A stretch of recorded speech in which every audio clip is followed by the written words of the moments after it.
Thank you, everybody, for coming. See a lot of familiar faces.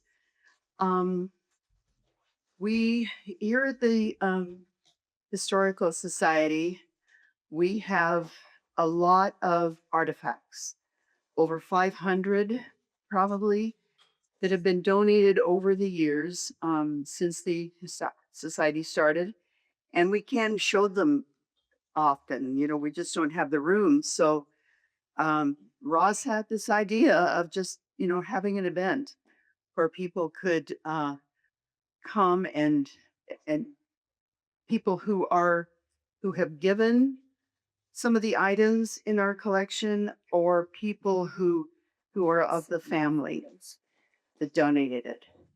So we have all these people. I believe all these people grew up in Tualatin, or at least lived in Tualatin early on. And so they're going to share their stories or their memories or something about the item that one of the items that you see. So, and I'd like you to make sure your cell phones are turned off. And I'm not sure, I've asked each one to, you know, maybe go for just 6 or 7 minutes. Um, we'll see how it goes. So I'm asking people who may want to ask questions to wait until all of them have spoken, and then we can make time for some questions. So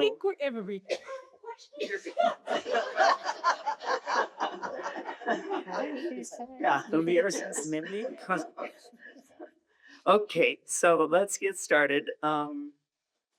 And so I have a certain order, just kind of based on, I think, the item that the person has, and just kind of mix it up. So the first person is Joe Judy, and she's the daughter of Del Judy, who many of you might remember was a very important part of our community. So, Joe. Thank you.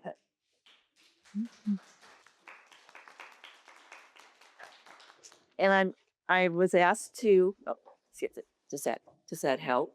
Yes. Okay. Thank you.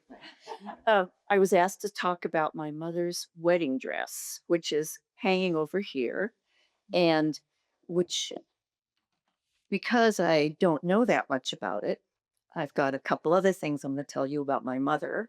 How many of you knew my mother, Dell? Yeah. Okay. You probably know more about her than I do, frankly, because as you grow older, you talk to your friends and reminisce, and your children are gone. So, anyway, the dress, I believe, and anyone can correct me if they don't know, was made by my mother. And so she was married in 1944.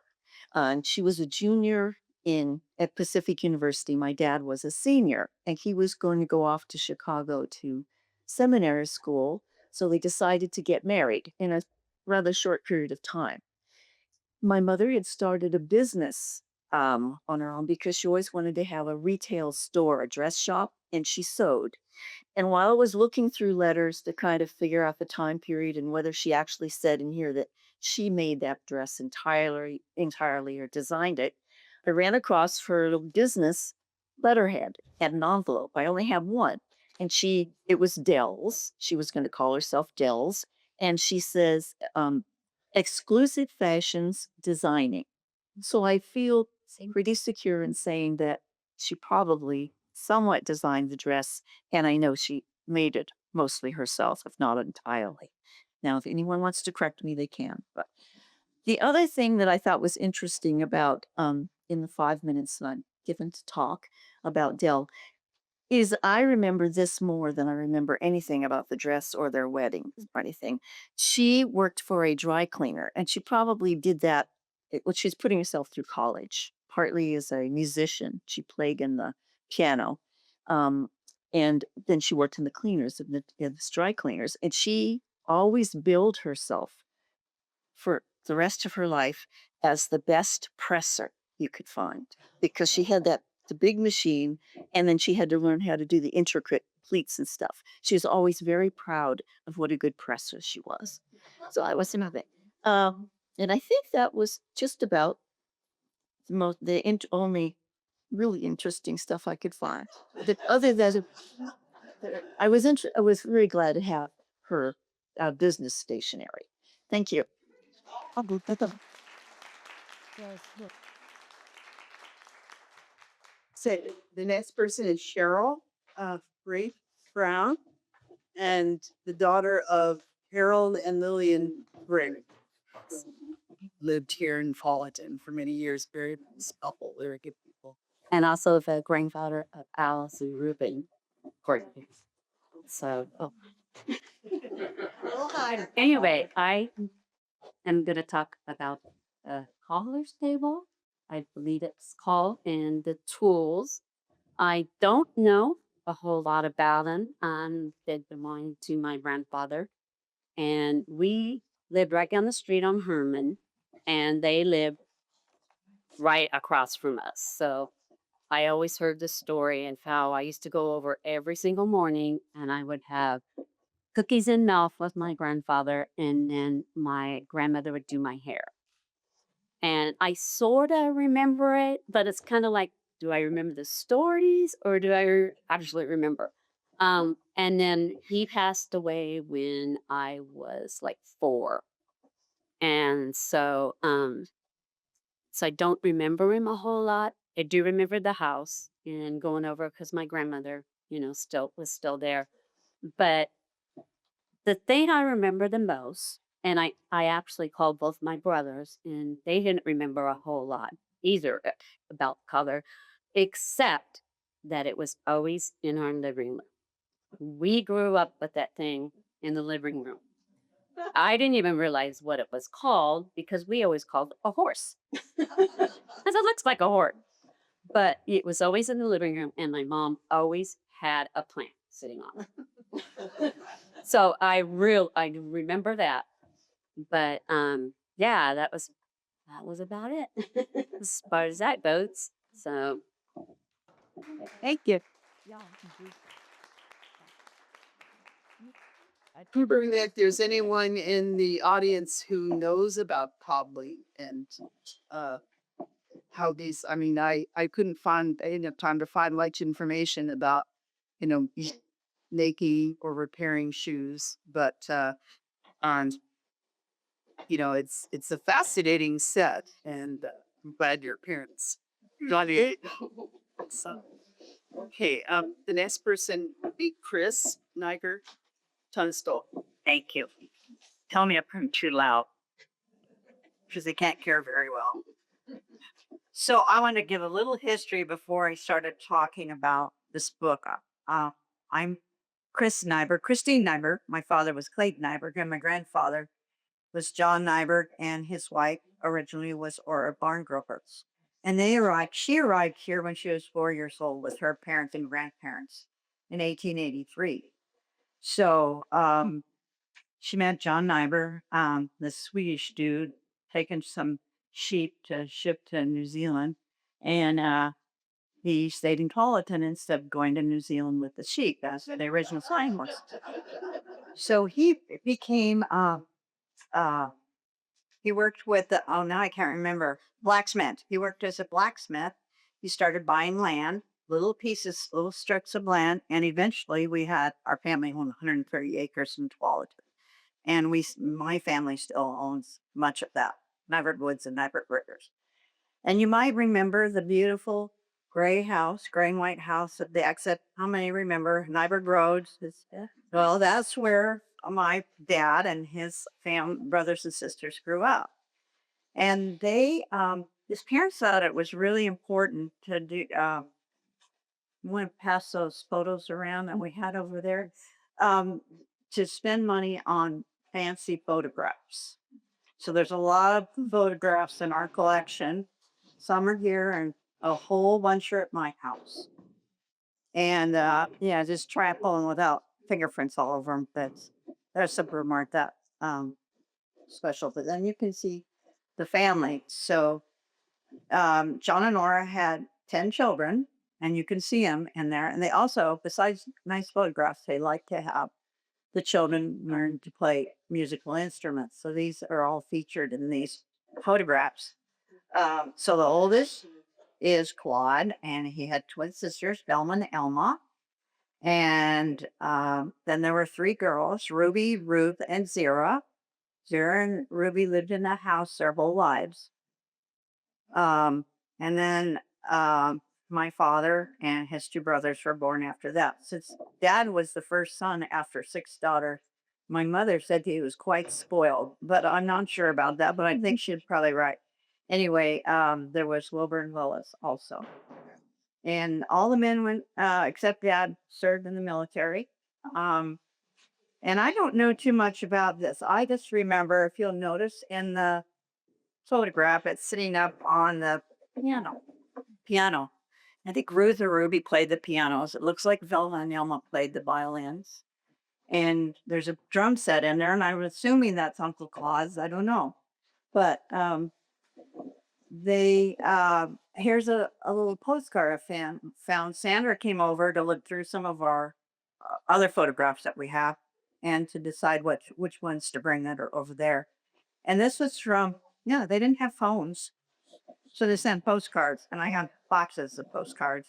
But this one was the music teacher saying which day she would be in Tualatin at the house to teach the children, give the children their lessons. So the story my dad told me was that after the Depression, my grandparents lost all the money that they earned in 1 year from farming, and it was put in a bank, and a bank closed. So we had many, many years where we owed money to the government for taxes. And I remember as a 12-year-old having that paid off.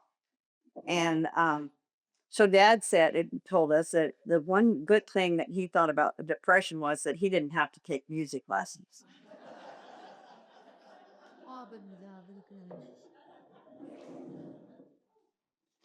So he didn't want to play any musical instruments under stages. Anyway, so I'll here. Yeah, kind of freaky. We were never allowed to touch this. Of course, it was way off on the piano, but it was a beautiful green color originally. But we do the sun exposure, and then it has all these spaces. And here's a picture. There's one up. Oh, what? Do you know who they are? Well, I better come around. Let's see who that is. No, I don't know who that is. Oh, you know who that is? I think that's Walter. Maybe Walter John Ames. Okay, that might be. There are others. One other M. Yeah, Elmas. That would be Elma's children, I think. Yeah, I don't think there were these on that. No, it's unfortunate. I need to give you some more for this. That's the whole did that. So there's some more photographs. There's some more photographs over here of the family. There's one of my favorites. Excuse me. Is of my dad, Clayton and Wilbur, who lived next to Yvonne, the Addie, the Sarnans, and then Uncle Willie, who came back and took care of my aunts the last 5 years of their life. So he and his wife lived this house, took care of them. So sorry, I was too long-winded, but there you go. That's what I know.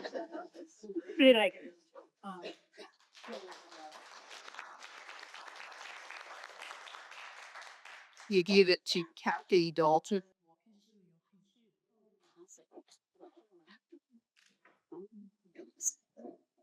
I need this. Yeah. No. Oh, you're last.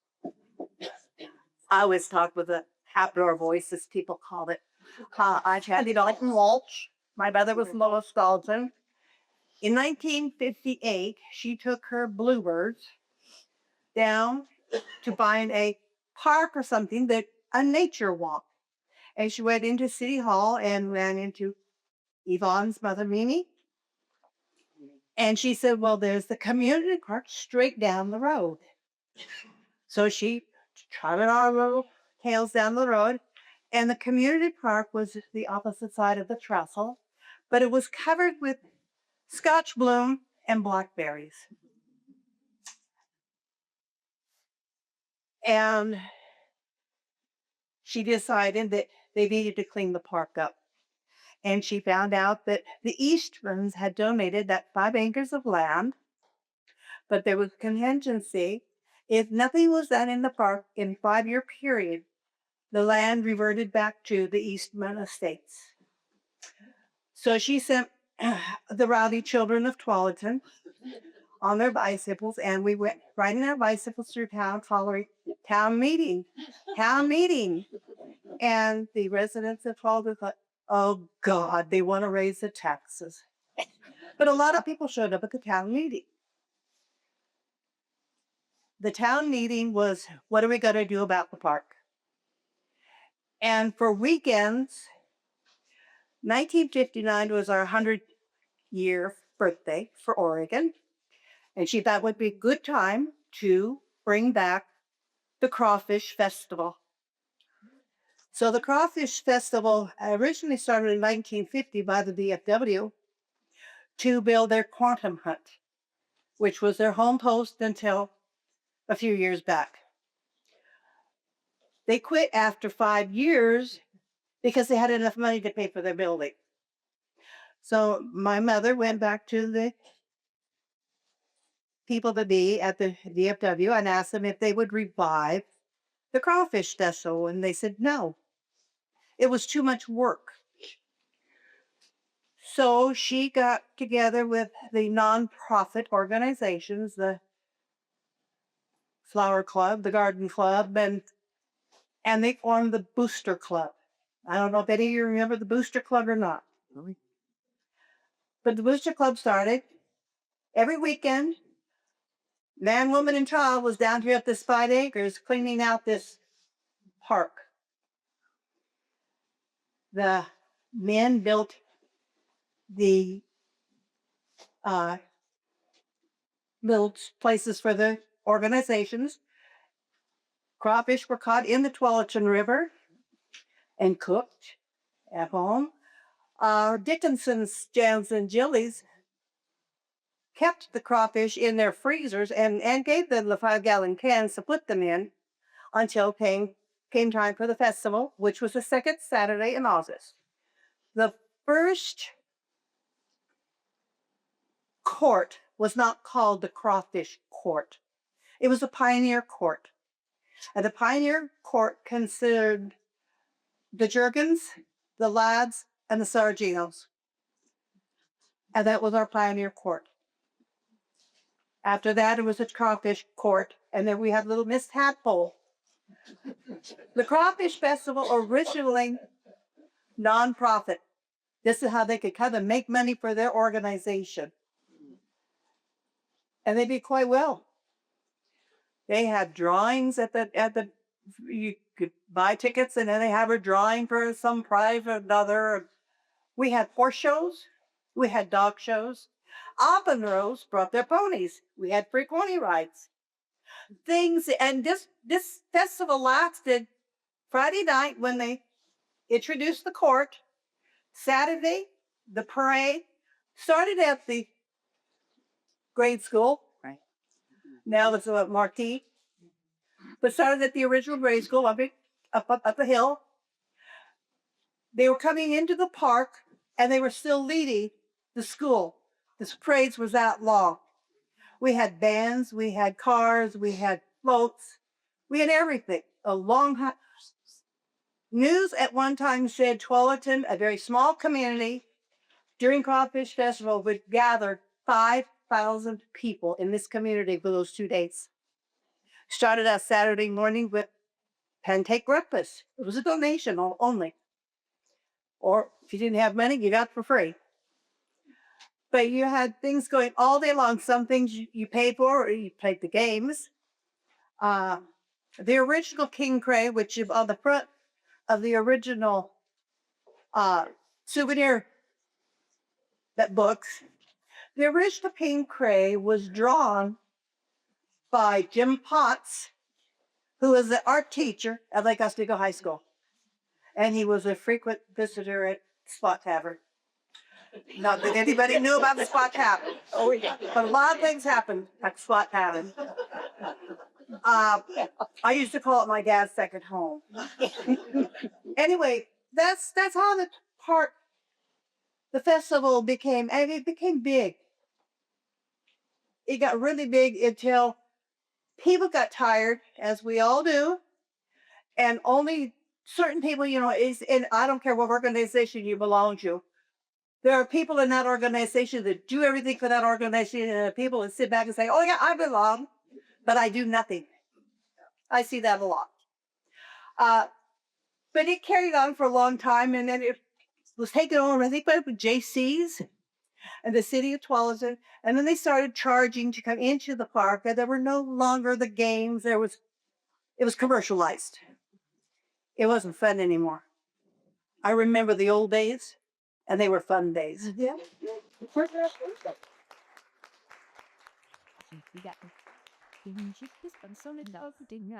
Lonnie. So Lonnie, player of moment here. Jordan, she's accompanied by her niece, Kelly. Well, looking back, like, this is the reunion of pioneers. Driving through Tualatin now does make me feel like a pioneer with 383 people, as we all with you. So I'm going to do this generationally, beginning with my mother's words, Claire O'Callahan, about her beloved Nana, the aged, beautiful dresses. And Theodora Miller, who was Nana, was born in 1865 in Philadelphia. Her father was a successful stockbroker. When she was 6 years old, financial hardship forced the family to have the hollow silver minted into dollars. This provided funds for a new challenge, a farm in Minnesota. When Theodora was 15 years old, she started teaching in a one-room school, minding the potbelly stove and teaching big 8th grade boys, Scandinavian boys who were twice her size. My Nana taught herself typing and shorthand, practicing shorthand by attending church meetings, and eventually became a valuable Standard Oil employee. How much was she get? Kim's bus. To date, I have no knowledge of how Nana met her husband, Harry T. Purley. He was a prosperous farmer in the Red River Valley in North Dakota. The couple retired in the Seattle area. Nana always referred to North Dakota as women killing country. Finally, as Nana was a true lady, she never crossed her needs. She was always polite. She set a very formal table for every meal. She used a Simon Butler at every meal. She tended a beautiful garden also. She was a delightful person with a matching sense of humor. She often donated her lovely gowns for war functions, such as fashion shows and programs. She chuckled with glee as no model was ever found with waists tying up that fit into her purple-trimmed traveling ensemble. Awful pleased, dear. Well, my brief memory, at age 8, the only time I met my mom's Nana, was traveling from Linden, Washington, where we live, to her home in Seattle. And the change from my mother was dramatic. I thought, she's the adult of her. Why is she acting like this? But she turned into a child. She loved her Nana, and she was just acting so weird. But there was total adoration for this woman I barely knew. And now my niece Kelly. Kelly. Hello. So Theodora Miller Hurley was my great great grandmother. And through old letters that she had written to a niece and then some public records, we were able to piece together parts of her life. Some of the details are missing. There's definitely times, 10-year periods where we just don't know what happened. But this is what we do know just based on, like I said, just letters and public records. So Theodora Miller Hurley was born September 7th, 1864 in Philadelphia, Pennsylvania, to Matthew Theodore Miller, who she was named after, and Fannie Mary Sproul. In 1870, her father, a stockbroker of many years, moved the family to a farm outside of the town of Faribault, Minnesota, following the 1869 Black Friday gold panic financial crisis. The family had the silverware minted into coins and overnight became farmers. A letter written to her niece much later in life explains that what money they had was lost due to strange surroundings and occupations. 4 years and 3 additional daughters later, Matthew made the decision to move the family into the town of Faribault, where they spent 5 years, and during that time, 2 sons were born to the Millers.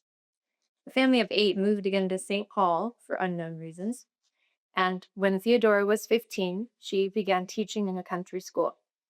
When she was 18, she took piping lessons as she believed it was a coming employment and soon started working for Standard Oil after teaching herself to type.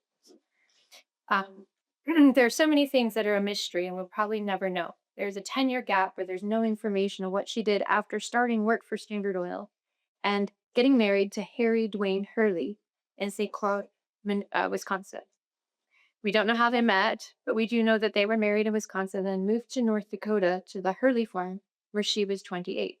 There are pictures circulating of that farm, which was in woman-killing country, as she put it, and pictures of Theodora that are being passed around right now. She had 2 children, Theodora and Alton, and eventually moved to Seattle, Washington, circa 1900, where she remained until her passing at the age of 89 on April 1st, 1953. How a farmer's wife from North Dakota came to the aid of the French in World War I is certainly mysterious. She was awarded a medal from the French government for her help in the aiding the efforts of World War I. We guess, for instance, that this dress that was donated to fashion shows was for fundraising to support the war efforts. But it's our best guess. These remnants tell a story of a woman who lived through economic highs and lows, worked her way through the worst of it, and remained always itty. What a fabulous great-great-grandmother.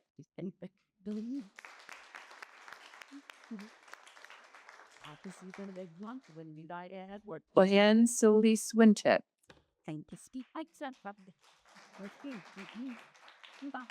Thank you. I'm Diane Sylvie Swintek, and I'm very happy that my bro is here, and my sister. And we are original Tuolumnites, if you might say. We were all born here and raised here. And this is when there were 340 some people in the town. So we go way back.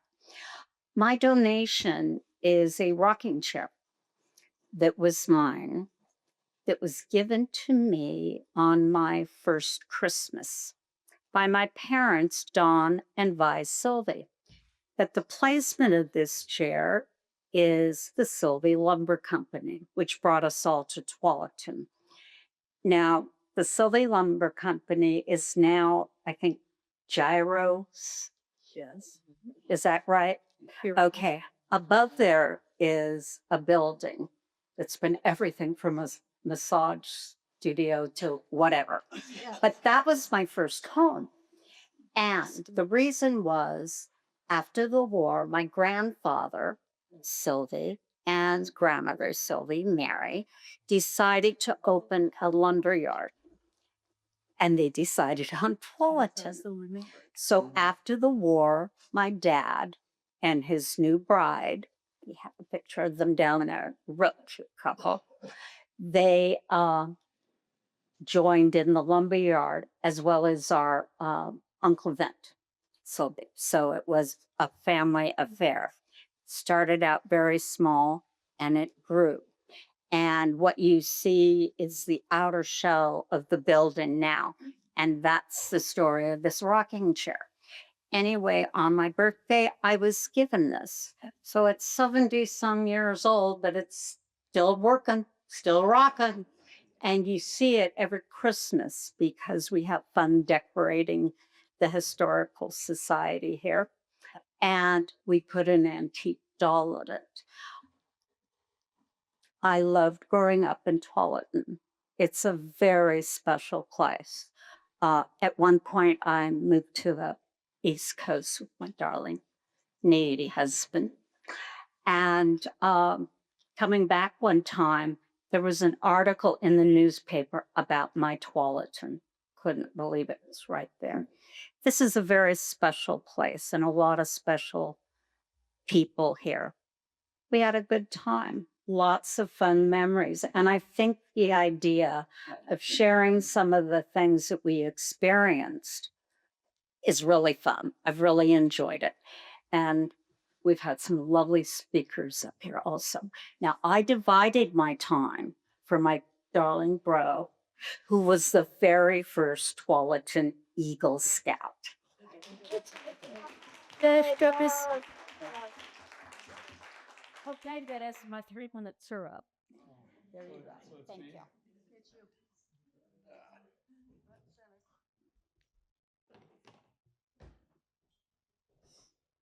Well, thank you for inviting us here today to share some stories about exciting times in Tualatin. The 60s was a great time to live here in Tualatin as a young person. 343 people, 380, whatever we had. We had to run to the streets. We had no cars so we could drive up and down. Sugar Road. And the police didn't bother us much because I don't think we had to. Pardon me? George Manlaw. Oh, George Manlaw. It's a man of all trades. Yeah. He was the maintenance, as we share, was a maintenance supervisor. I can still remember him handing potholes in the road to repair the water mains, which were a lot more wood, stayed hiking. Anyway, I wanted to talk a little bit about the Boy Scouts. They existed because of the time given by the adults in this community. When I joined it, the troop was about ready to fold and lose its accreditation because they didn't have any volunteer supervisors. And Jack Brosey, married to Jerry Brosey, which many of you know, volunteered. And he reactivated the troops and kept it going for several years. And then two key superintendents were Kenny Smith, which was a driver for Meyer Frank's delivery, which you might remember, and Cliff Ellers, which was an assistant postmaster for many years. So between those three men kept the troop alive and gave us an opportunity of about 12 to 15 boys, places to go. We didn't run the streets. They committed their time that we went camping once a month for 3 years. They volunteered their time. And one of those months, we, of course, went to summer camp for a full week. And I really owe my youth and fun and success as a Boy Scout to those men. my motivation for becoming the Eagle Scout was not only Jack Rossi because of encouragement, but also my father. He grew up in Ong, Nebraska, a small town. He didn't make Eagle Scout; he made a Life Scout because there was no swimming hole and he couldn't get a swimming marathon. So I always made that my motivation to pursue success there. My community project, which was part of our requirement, was to mow the Winona Grave Cemetery for a summer. So every week I'd go over there and I'd mow the grass, and that was my community service. So, Kathy, you know our dedication to that. And you think some of our leader dead donations to that. Tualatin was a great place to grow up. Yeah. Just because of the community and people and the adults that we had as role models really helped us become people we are today. I think all of us could learn and committed ourselves to doing that to the young people today. That's it.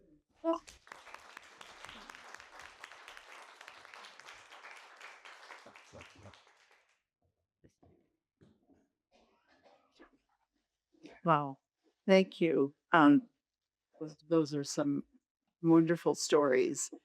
I think we have time for some questions. I'll start them off. I'd like to know, Lonnie, maybe you know what a silent butler is that your great grandmother used on the table. It's a hidden elevator that you can move food from one level to another and open it up, and there it is. Okay, so kind of like a little elevator that takes food up and down. Okay. Now it's called a dumbwaiter. Yeah. That's right. Yeah. Yeah. So, anyone else have a question for our presenters? 60% T. I think we all know that the Judy family, Shudell Judy, started a business in the garage. Is that right? Oh, the candy business. Oh, yeah. Yeah. Oh, yes, yeah. It still goes today, by the way. Yes. Is it on at holiday time?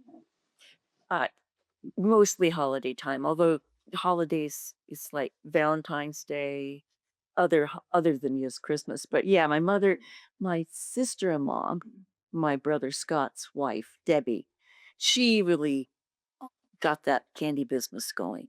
And so they started it in Mom's garage up there on Sackert, and then moved it up to my brother's house where they built this candy. You have to have certified kitchens, they get inspected and things, licensed or whatever they get, and moved it up there, and she's still going. So I think you can look up Judy's Cream Caramels and order if you want.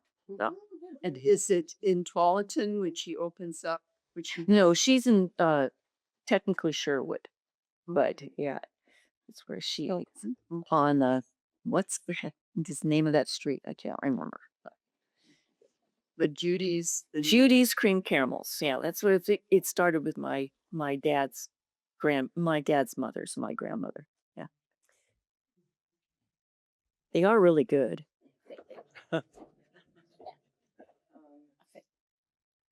Any other questions? Yvonne. I just have to do this because I'm seeing so many wonderful people that were in my past. I grew up then in Tualatin where the McDonald's store is, and I just moved back 2 months ago to Tualatin, and right next door here. But every one of you I either babysat or had something to do with all these families. And one in the back, Lonnie O'Callahan, her mother was very instrumental in pushing for us girls to make a difference in life. It was when every boy had a chance, but most girls had to babysit. So I just appreciate all of you, and I think it's wonderful that you came here to tell your story, and especially your mom, who convinced me that things were right for us women. Thank you.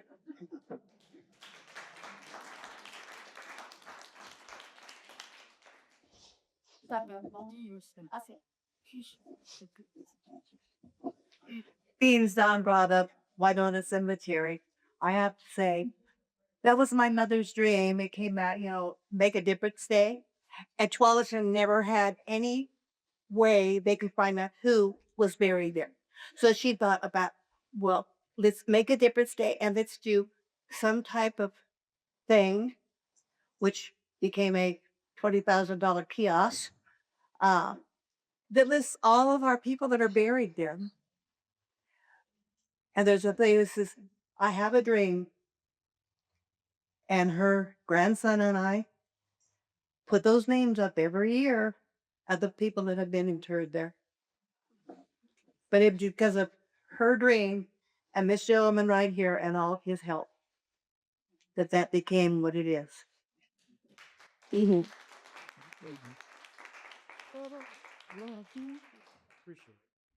Where'd you go? Okay. Any other questions? I think there's a lot of people in the audience that should be noted as part of our growing up. Gay Pennington's daddy was, I told her today, actually what he is or was a concierge doctor because he came to the house. If you were ill, he would come, and we, in our house, you got to be on the couch with a little paper bag for your Kleenex and wait for Dr. Pennington to come. So that is a child memory that we have with someone.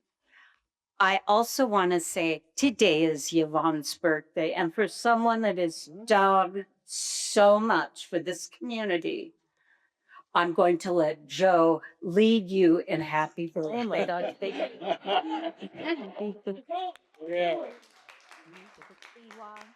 Me not to sing. I'm not kidding. I can't carry a tune. Donald. Oh, no. I don't have a mirror back to that. Everybody up. Yeah. This is for 5 mayors. That's right. There you go. 1, 2.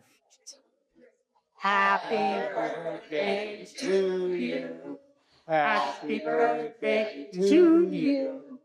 Happy birthday, dear all. Happy birthday to you. And many more. Fair enough. What number? 39. And Valdy. Whoever said that, I don't know.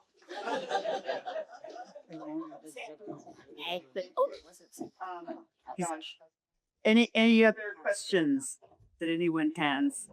Larry. I think Cheryl Brown, actually Cheryl Brink, I remember her father very well because he worked for the urban Blue Mountain Boxing. So, but Mansfield, those grain cars that drove right by the church. This building's big over there next to the factory, and he would built up all grain now was rail and another job thing. Yeah. But Well, that's pretty much. He did work at the Hannigan's gas station for a while, but he worked at the Herven Company for many years and retired from there. But I remember somebody was talking about not having police in Tualatin. And I can remember my dad talking about how they used to race their cars in reverse around town, and they would race from the police also. But it was, the police didn't bother them if they couldn't catch them. They wouldn't stop them. So they got bored of driving forward. So they started racing in reverse around town. Oh, stop that. So Yvonne wants to add, you want to add something? Just to add to my memory of all of these people, they were wonderful Chris's mom taught me 4-H cooking and sewing. So, There. yeah. Uh, your grandma Brink taught me in Methodist in this church, Yes. actually. Sunday school, many years. Yes. And Joe Judy and the Judy family lived where my husband's family prior to that lived on Avery Street. And then those two Sylvie kids, I loved them both, and I love them still. And one back here. Debbie. It was so much fun to babysit them and to continue friendship with you, Don. You helped bring this church over here.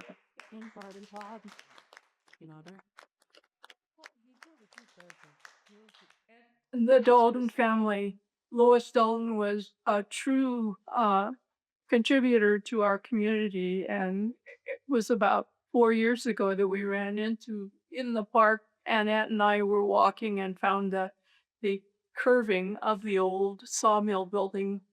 It was great that Lois pointed it out. And Lonnie's mother, Clara Callahan, had to be the finest lady who was pushing all of us girls to make a difference.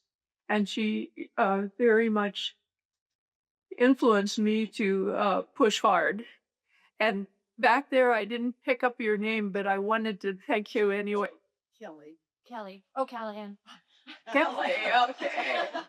So, and Sandra and the Nybergs and my father all went to school together here from, and Grandpa came in 1904. So we've been here a long time, and it's so much fun to sit here and listen to what you've all done for our community too. So I wanted to thank you personally.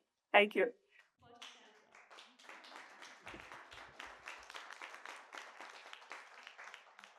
Thank you, everybody, for coming. Thank you, the presenters. This is wonderful. I hope we can do this again because, we have to have Gay, but she couldn't present. She's got things going on, family matters, and she's been very busy.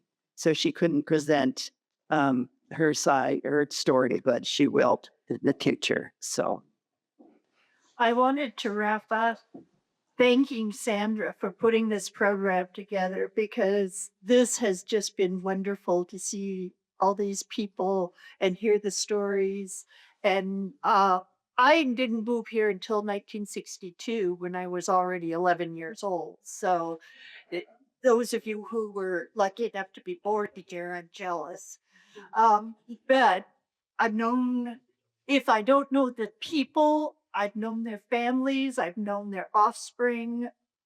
This is what the Historical Society is about, is to keep these stories alive and keep people sharing the information, because we need to make sure that the Tualatin history is preserved, that we have these artifacts to look at, because it's different than what it is today. So Sandra, thank you very much for this program. I really enjoyed it.